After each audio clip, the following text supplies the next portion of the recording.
Good afternoon, everybody, and welcome to our monthly golf tip.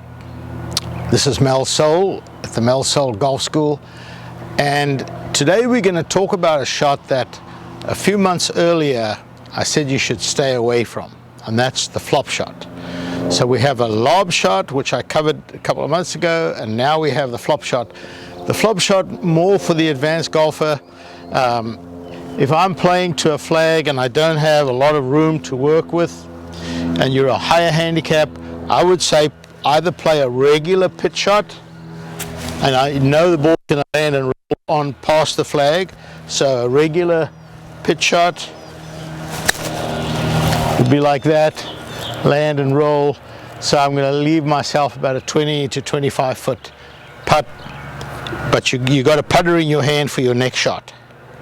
Then you can play the lob shot, and the lob shot is keeping the club face to the sky as you go through. So you'd play that. That's going to be a little higher shot.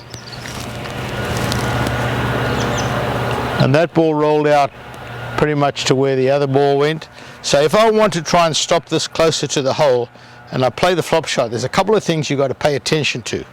This morning I was watching the LPGA, and one of the players played a little flop shot, but the ball was sitting up, and you got to be really careful at looking at the lie, because when you open the club face, this club could slide right underneath, the ball could catch the top part of the club, and the ball's going to go nowhere. And that's what happened with her. She went under the ball just popped up and didn't go more than 3 or 4 yards.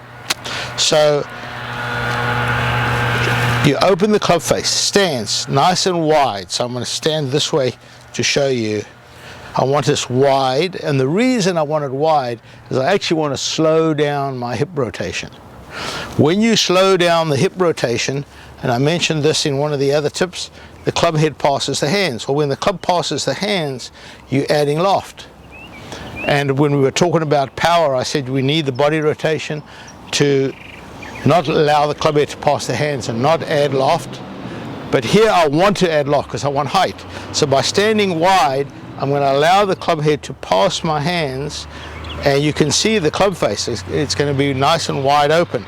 So when I get here, I get a nice wide stance, and now I just let the club, and that's going to have a nice high shot. The ball's, when it lands, that ball didn't roll more than 2 feet. So be careful of the lie, wide stance. Oh, that's perfect. That actually leaves me a little uphill putt as well. So make sure that your stance is wide. That slows the hip rotation. Bigger swing, because when you hit it, the club face is going to be open, the ball's not going to go as fast. So you want a bigger swing, and then when you go through, kind of slow your hands, let the club head pass, slide right underneath. You'll see as I go through how that club works up pretty quickly. So it takes a bit of practice.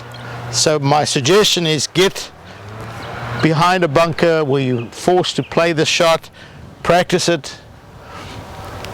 Don't use it all the time. As I said, a standard pitch shot here is going to work just as well. But if you're really wanting to stop the ball quickly because you're trying to get really close to the hole, I would use this maybe in a match play situation. If my opponent was close to the hole and I was forced to play it to try and get close to halve the hole, I'd play it. But if not, I'd play a regular pitch shot or a regular lob shot. Practice it, it'll lower your score.